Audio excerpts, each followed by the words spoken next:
Hoje eu vou falar um pouquinho com vocês a respeito do universo acadêmico, das escritas acadêmicas e das publicações.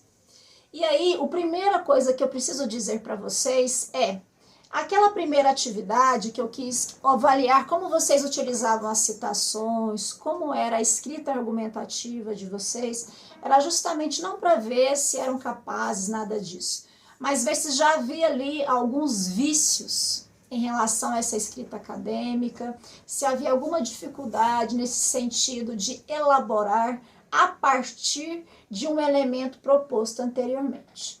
A nossa atividade de interpretação, aquela que deu um chablau danado por conta das interações, eu não coloquei as opções, enfim, que deu algum problema, e agradeço muito àqueles que foram me avisando para eu ir corrigindo, né? Já avisei que existe uma questão aí de diminuição muito grande da minha visão, além de eu ter voltado muito abruptamente de uma licença médica. Mas o que eu preciso dizer para vocês é, primeiro, a escrita acadêmica, a leitura acadêmica requer muita paciência, compromisso e integridade. Eu vou dizer em que sentido. É muito comum quando a gente está apressado, vai fazer um trabalho que ficou de última hora, sair no livro catando citações que vão caber dentro da argumentação. É mais ou menos o que acontece nas redes sociais. Na escrita acadêmica, na publicação em meios acadêmicos, isso é horrível. Isso desmerece o trabalho e faz com que ele perca muita qualidade. Por quê? Porque você, autor, não se apropriou daquela leitura, daquele texto e, principalmente, ao retirar de um contexto que você não dominou, você acaba utilizando aquilo de uma forma errônea. E mais do que nunca, a ciência precisa ser muito criteriosa naquilo que vai publicar. Porque nós já temos gente demais fazendo o teatro do discurso científico. O que é o teatro do discurso científico? Uma autoridade, um doutor, de alguma instituição autorizada, provavelmente nessas fake news aí, de uma instituição estrangeira de pesquisa, e depois um discurso citando, colocando dados e ao final colocando ali alguma coisa que o leitor vai ler e vai falar, nossa, é verdade, é assim que funciona. Essa identificação com o leitor comum pode ser muito bem construída pelos divulgadores científicos, que são aqueles que traduzem essa linguagem acadêmica para um público em geral. Mas nós estamos falando aqui daquela de públicos específicos, de leituras especializadas. E você vai ser avaliado por leitores especialistas. As revistas funcionam com critérios de qualificação pela CAPES, vocês já devem ter ouvido falar disso. O topo delas é a A1, que é a publicação de nível internacional. Essas geralmente só aceitam inscrições, né, submissão de artigos de doutores, dado o volume de pessoas querendo publicar e o número muito pequeno de avaliadores, porque os avaliadores fazem isso voluntariamente. A gente até recebe, né, um recibozinho para a gente jogar no Lattes, mas é um trabalho voluntário e é um trabalho volumoso. E aí o que acontece é, esses pares vão verificar primeiro, antes de você ir para a avaliação do conteúdo, se você atendeu às normas técnicas, se a formatação do artigo está de acordo com o que a revista exige, se a construção, se há uma divisão específica que a revista quer que aconteça. Antes de ir para a correção, você deve obedecer esses critérios estéticos de formatação, vamos dizer assim. Por isso que quando um professor pede para você entregar um trabalho, já tenha isso em mente, um cabeçalho, uma formatação de acordo com as normas da ABNT, para que o seu trabalho já comece, desde nesse nascedouro aqui das publicações que vocês vão fazer, você já esteja habituado a isso. Assim como você esteja habituado a ser corrigido. Quando a gente submete um artigo para uma revista, os pares vão avaliar, esses especialistas, eles podem dizer que não foi aceito, mas a partir, mediante as revisões que foram feitas, ou publicar sem nenhuma revisão. Já me aconteceu de tudo. Eu já publiquei 3 qualis A1. Na primeira vez, foi ainda na época que mestres poderiam submeter artigos e que ainda foi em época de revista impressa, saudade, achava lindo. Mas estava avaliação lá. A segunda, eu tive uma folha de cada avaliador dizendo das possíveis correções. E tem avaliador que é super criterioso, até em questão de vírgula, de pontuação, até elementos mais sérios da discussão, que eles propõem que você faça alguma leitura mais aprofundada, que busque um autor que discuta isso um pouco melhor. E aí você cumpre com esses requisitos, submete novamente, e aí você alcança a publicação. Na outra só foram adaptações de metodologia mesmo, que é a última depois do meu pós-doc. Por que estou dizendo isso? Porque essas pessoas leram o meu trabalho, e meu trabalho evolui a partir da leitura delas. Existem pessoas que são ofensivas na hora de fazer uma revisão, e existem clubinhos de publicação, publico na sua, você publica na minha, aquele erotismo acadêmico baixo nível.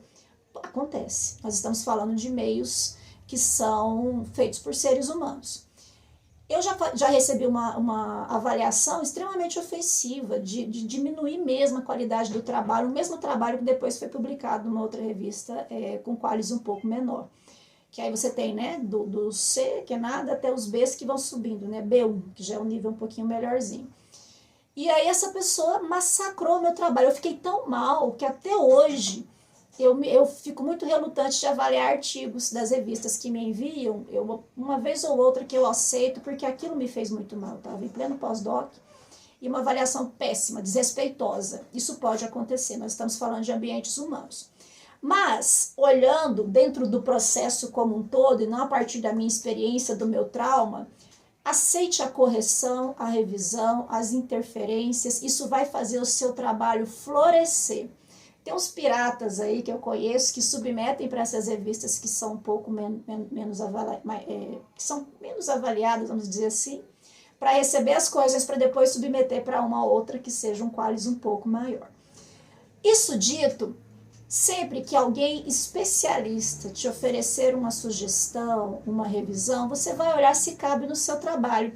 E se você realmente leu a bibliografia que está lá e interagiu verdadeiramente com ela, você já automaticamente vai se ligar se aquilo cabe ou não cabe. Às vezes a sugestão não tem nada a ver com o que você está colocando lá. Esse é um ponto muito importante. Um outro critério fundamental é que nem toda fonte é confiável e você pode usar. E aí a gente tem uma série de mecanismos que existem para validar essas fontes. Por exemplo, uma revista indexada no Qualis, ela tem que ter um programa de mestrado junto, no mínimo. Para que aí você tenha todo um sistema voltado para a produção acadêmica, científica, que vai desembocar, vai desaguar nessa revista. Uma outra coisa é, essa instituição, ela é composta por pesquisadores, é uma instituição de pesquisa, há quanto tempo ela constrói isso e o que ela já construiu. Se você hoje sentar em casa e falar, eu vou criar uma revista eletrônica e vou conseguir um SSN para ela, que é o registro das revistas, você pode, não tem problema. E a gente tem muitas revistas que têm esse SN, que é quando é online, e ISBN quando é físico. A mesma revista pode ter dois, né, dependendo do meio em que ela vai divulgar esses artigos. A questão toda é, se você...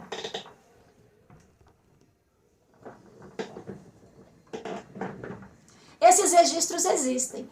O que a gente está falando é de outros elementos que vão dar a essa revista uma credibilidade necessária para você interagir com esse conteúdo.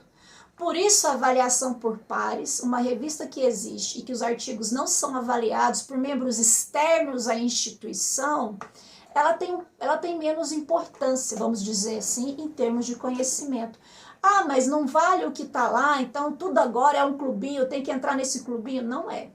São elementos regulatórios para que a gente possa fazer isso sem cair no que seriam as pseudociências que a gente chama hoje, que eu nem gosto desse termo, porque não é ciência, não é nem pseudo, não é ciência. Ou então pessoas que estão, tem esse site Doctoralia, sei lá, a gente citando Wikipédia por aí, veja a qualidade das suas informações. Isso é fundamental. Uma outra coisa é, a leitura acadêmica, ela é demorada. Isso de, eu leio tantos livros, leio tantos livros já é uma coisa complicada, mas um livro teórico mesmo, você tem que ter paciência, tem que interagir, tem que rabiscar. E aí vem uma questão muito importante, que é a intertextualidade. Como é que eu faço um autor dialogar com o outro? E aí tem um critério de criatividade junto, porque você começa a ler e você começa a construir hipóteses e começa a levantar elementos que ainda não estavam escritos, que as pessoas ainda não avaliaram por aquela ótica. O trabalho acadêmico é um trabalho criativo também, porque você vai desvendando conexões, você vai construindo os intertextos, como um autor vai conversar com o outro, ou como eles vão divergir totalmente. A sua escrita aproximando, distanciando autores, isso por si só já é um trabalho autoral muito forte. Por isso que você tem que ter amor, acolher com muito carinho as referências ao final do texto, porque aí você vai lá no final e fala, poxa, essa referência aqui é interessante porque eu estou pesquisando agora. Ah, tá. Boa, vou procurar. Eu tenho um livro do Bakhtin falando sobre linguagem e marxismo, que eu usei tanto, rabisquei para tantos interesses, para tantas publicações, que eu tive que comprar outro. Porque no final todas as linhas estavam rabiscadas. Porque a depender do seu objeto de estudo daquele momento, você vai ter um livro que vai funcionar dentro daquele objeto, mas tem outros elementos que você pode buscar quando você estiver trabalhando em outras questões. Isso é fundamental. Na escrita acadêmica, você tem que optar sempre pelo rigor. E aí é cortar na carne. Às vezes você escreveu 10 páginas, está feliz, mas elas estão ruins. Desapega. Já me aconteceu no mestrado, por exemplo, de entregar um artigo para o meu orientador, revisar. Ele tá uma merda isso, mas a gente era amigo, então tinha essa liberdade. Joguei fora e comecei de novo. No doutorado a mesma coisa, eu fiz uma sessão grande, 40 páginas, levei, ele falou, tá, isso aqui é curiosidade histórica, mas não está em cima do seu objeto de estudo. Joguei fora. Tem que ter esse desapego justamente para você ir ficando no ponto, no lugar certinho daquilo que você se propôs a estudar.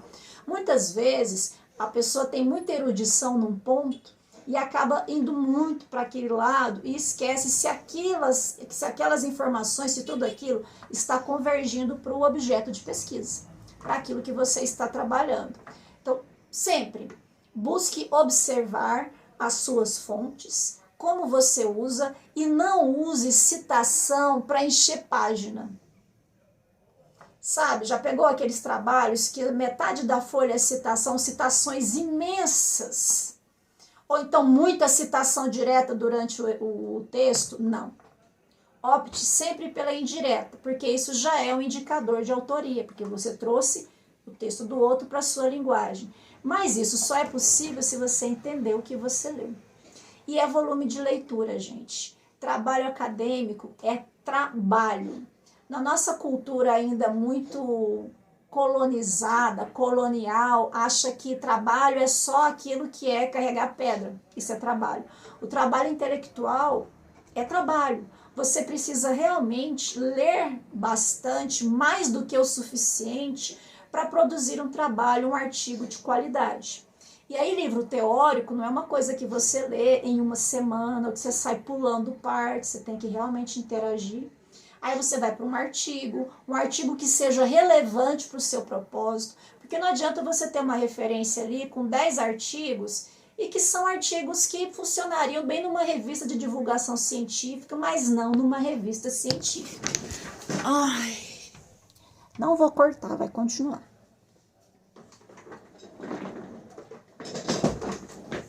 Senhor, vamos terminar esse vídeo. Tem algum espírito da internet aqui me atrapalhando hoje.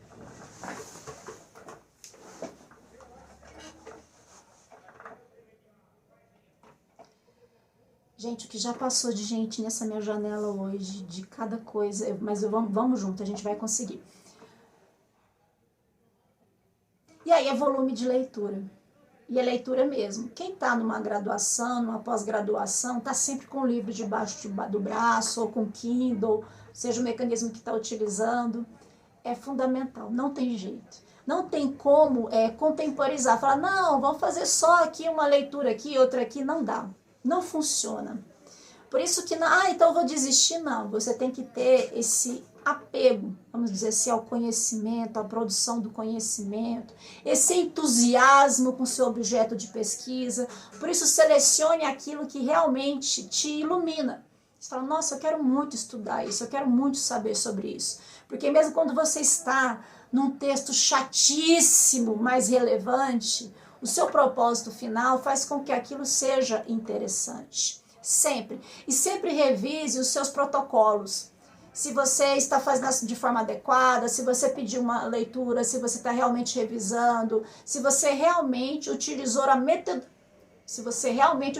metodologia adequada para aquele protocolo. Uma outra coisa que eu gostaria muito de estimular em vocês, além da escrita acadêmica, consiga praticar aquilo que você prega. Nós estamos numa licenciatura. E aí nós estamos treinando técnicas e falando teoricamente sobre como ensinar, sobre como trabalhar no ensino técnico, como trabalhar com o aluno de educação de jovens e adultos. E aí muita leitura, ótimo, fundamental, vital, oxigênio. Agora o meu desafio para você é o que você faz com isso? Fora do ambiente acadêmico, na sua sala de aula. Você consegue fazer essa tradução? Você consegue gerar um produto? O que é o produto? A partir das minhas observações, eu vou gerar um material didático. Eu vou gerar um processo didático. Eu vou gerar estratégias para que os alunos consigam aprender melhor, desenvolver a sua autonomia. O que eu posso fazer em termos práticos? Isso falta à academia. Isso é uma das deficiências da academia. Eu tive professores que davam aula de como ensinar no ensino médio que nunca deram aula no ensino médio. Teoria é uma coisa, quem já esteve em sala de aula, prática é outra. Ou então eu tive professores que saíram do ensino médio e aí foram para a universidade, a aula era totalmente diferente. A questão é, se você está aprendendo a respeito de dar uma aula que não seja para uma graduação, que produto você consegue gerar que vai atender a necessidade daquele público? Que você estudou, você está preparado, você leu os seus autores, você publicou os seus artigos. E a prática? Mas a prática mesmo. Não aquela de ficar teorizando, mas de ir lá e produzir um material, refazer, ver que não funcionou, testar. Isso é algo que nós do Instituto poderíamos fazer, que seria maravilhoso, seria o nosso diferencial. Não ser uma mini universidade, mas sermos um lugar em que a discussão acadêmica vai se encontrar com a prática verdadeiramente. Porque o que mais tem por aí é professor ensinando a dar aula e ele mesmo não sabe dar aula. Fica a dica para vocês. Esse processo foi conturbado, eu sei, eu entendo, eu estava lá ou não estava, foi reduzido, mas eu estou aqui disposta a ajudar vocês nesse processo, nos seus trabalhos de conclusão de curso, seja um produto que vocês escolherem, seja um trabalho acadêmico, estou aqui para isso. Até o semestre que vem.